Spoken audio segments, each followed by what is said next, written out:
Hey guys, so welcome back. So we're looking at what is the Commonwealth and seeing what it kind of represented, Britain's reasons for it. So it's essentially it's trying to stop former colonized countries from becoming closely aligned to the USSR by encouraging them to align with Britain instead. So, in terms of what it is then about what the Commonwealth stands for, so this man here is Jeremy Thorpe. So he's a Minister of State for Commonwealth Relations. So he's essentially a member of the cabinet. He's one of the people who is in charge of essentially the relationships and the construction of the Commonwealth, in the sense that the Commonwealth is still quite a young idea. So they're still kind of feeling out what it is that the Commonwealth stands for and represents. So he commented and said this what we've got in a source here at the Commonwealth Prime Minister's Conference in July 1960.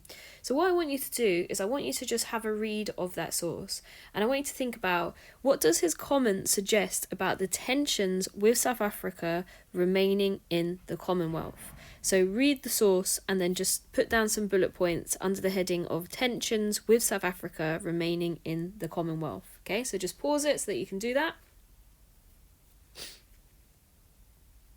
Okay, so essentially, the first thing that he's really commenting on is this idea of what are the Commonwealth values, what does it mean to be a member of the Commonwealth, and what does the Commonwealth stand for? So what are the values?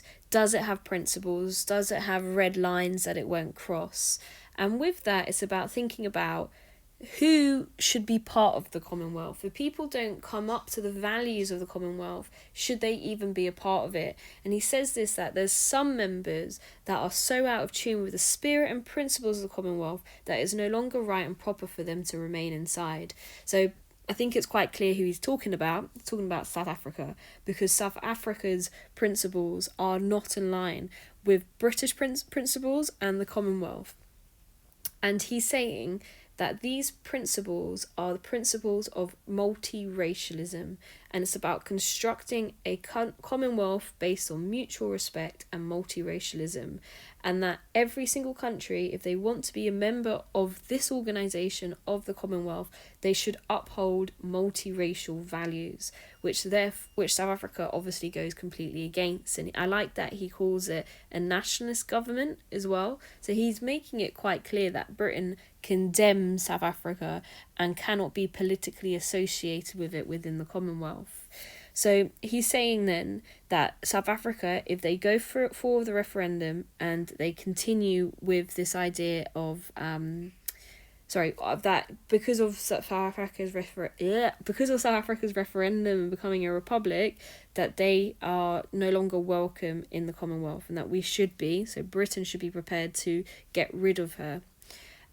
So what I want you to do then is I want you to have a look at the Commonwealth's meeting clip and think about what was Verwoerd's argument for staying in the Commonwealth. So as you're watching that, just think about what it is that Verwoerd is arguing. And there are a lot of benefits to South Africa staying in the Commonwealth, in the sense that they would be able to have easier economic access to other countries. It's better for trade as well. So kind of the idea was, and this is the reason why Britain didn't join the EU until the 1970s, the plan for the Commonwealth was for it to be a version of the EU, a Commonwealth of nations with free trade.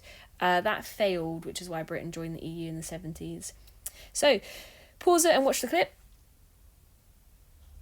Okay, so Verwoerd still wants to keep a positive relationship with different nations, and I think the fact that he seems so inclined to stay in the Commonwealth shows that it's not so far that Verwoerd left the Commonwealth, but more so that Verwoerd was pushed out of the Commonwealth. And then that's the question really.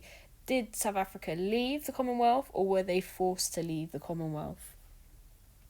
So there were a lot of divisions about the role of South Africa and their position staying in the Commonwealth. So these divisions were, let's see if you can work out what all of these countries have in common. Britain, Australia, New Zealand and Rhodesia all wanted South Africa to remain in the Commonwealth. The countries who wanted South Africa to leave the Commonwealth were the Asian heads of state and the African heads of state. So, and quite randomly, Canada, good on Canada there. So obviously the white countries are for South Africa remaining in the Commonwealth, and they're willing to turn a blind eye to South Africa's racist policies. So what happened though is this escalated, and Verwoerd lost Australian and British support when he wouldn't allow an embassy for Pretoria. So this created a massive issue, and essentially Australia and Britain no longer back South Africa's membership of the Commonwealth. So quite interestingly, not because of its racial policy so much, but because they were annoyed that they weren't following what they wanted. They were also openly criticised by India and Canada. So the heads of state were criticising, saying we don't want to be sitting next to a racist. And I think that's the interesting thing about the clip. You see all of these people shaking hands with Verwoerd, and he's there shoulder to shoulder with black people, and these people are so aware that he thinks that he is morally and intellectually superior to them. So it wouldn't work him being in the Commonwealth, and African heads of state and Indian heads of state would also just eventually just walk out of it if they had left it. So 15th of March then, to save face, Verwoerd just withdrew his application because it seemed clear that his days were numbered. And South Africa rejoined the Commonwealth in 1994 when it became what is called a rainbow nation, when apartheid was over. So you have then the Commonwealth Conference of 1961, and in it adds the first criteria to membership of the Commonwealth, and that criteria is respect for racial equality. So you see here very clearly a shift in the Commonwealth policy in line with trying to just keep countries like South Africa out, so racial equality. So what I want you to do then is just watch this clip about the Republic of South Africa. So just pause it and watch it. Okay, just so that you can think a little bit more about this notion then of being called South African independence, and a lot of parallels to British views about the EU right now as well.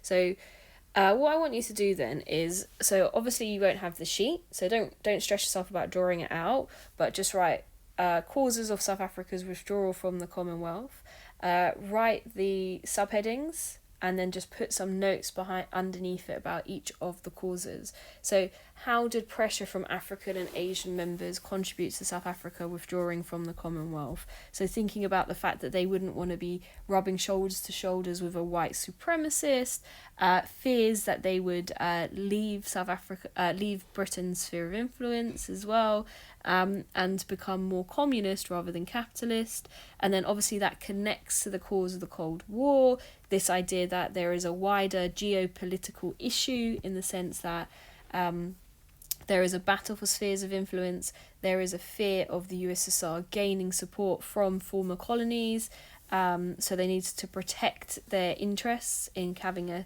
sustainable Commonwealth as a bulwark against communism. Moral reasons, so what Thorpe was saying, and then this idea of protecting racial equality, and Britain's just really, really nice apparently. And then the other notion, the last one, would be more so about South Africa leaving the Commonwealth rather than being pushed, and that's this idea of South African independence and a way for South Africa to carve out their own future. Okay, so just pause it and complete that. Okay, so you've got a new homework doc. I have put the link on the Google Classroom with this post, and as you scroll through, you'll see what your homework is every week, which I'll continue to update. So obviously this is a Easter homework as well. So the first bit is just like your normal homework, and the second bit is a bit of a longer homework, so it's more of your Easter one.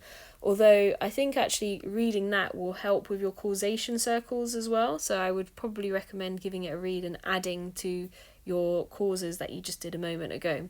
So essentially, your homework then is to look back at the causes of South Africa withdrawing from the Commonwealth. So South Africa becoming more of a social distancing itself from the world. Or maybe distancing, maybe I said social because of what's going on right now. But anyway, so distancing itself, sorry, I shouldn't say social. So what caused South Africa to withdraw from the Commonwealth. And there is a word mat there that I've created which has a causation vocabulary. So just like the change one, it's just a way to unlock your understanding of causation and to write more analytically. So just look through that, and then for each cause, write a word that describes the cause. So is it an underlying cause? Is it a trigger cause? Did it spark South Africa leaving? So those sorts of words, whichever ones you think are best, just annotate it on your notes. Then what I want you to do, and then I'm going to mark this and give you feedback on Google Classroom, is I want you to write a short answer using and justifying the cause language to why does South Africa withdraw from the Commonwealth. So it doesn't have to be particularly long, but it's kind of going to look like this, but with all of the causes. So the Cold War was an underlying cause in South Africa leaving the Commonwealth, as Britain needed to appease African nations through fear of them moving closer to the Soviet sphere. So underlying is the word that I got from the cause map. So when you do that, I want you to upload it to Classroom as you've been doing, taking a photo of it and uploading it.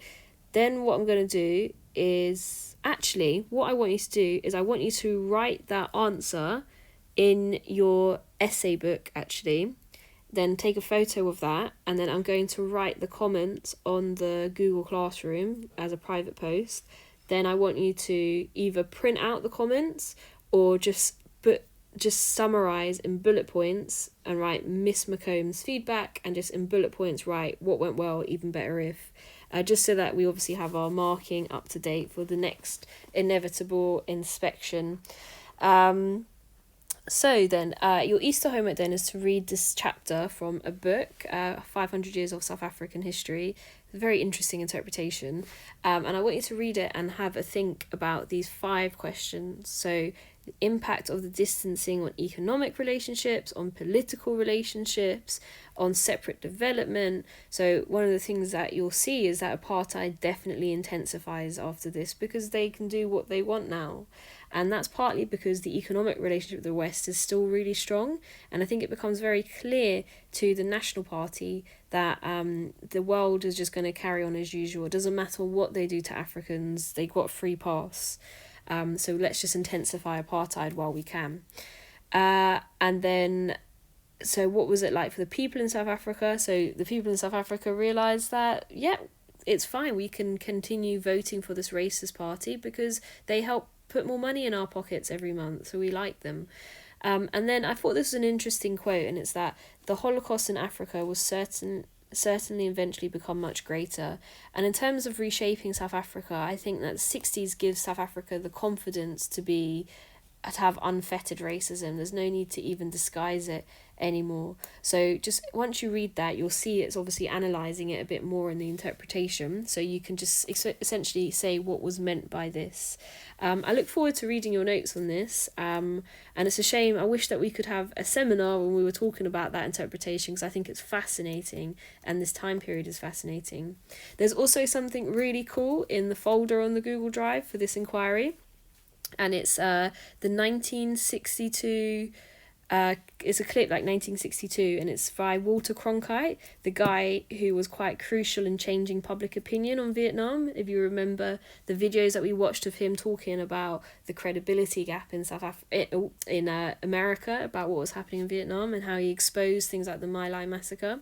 So he actually did an expose on South Africa. So if you go on there, you can watch his reporting on what's happening in South Africa. And I think that's quite an important thing for understanding the relationship with the West after that. And I think it's important because it shows that the West were fully aware of what was happening in South Africa, and yet they continued with their economic relationship with them. Anyway, I've rambled on enough. I find this so fascinating, and I really wished I could have been with you to talk about this, but it's fine. When we come back to school in probably September, we will really talk through this, and I'll work out a way where we can recap the inquiries as effectively as possible. But keep on working. I'm proud of you for dedicating yourselves still. This is not an easy time. But your A-level is going to happen at the same time as it would have anyway. So we just need to make sure that we've got the best possible education from what we can have. So any questions, please let me know. See you guys.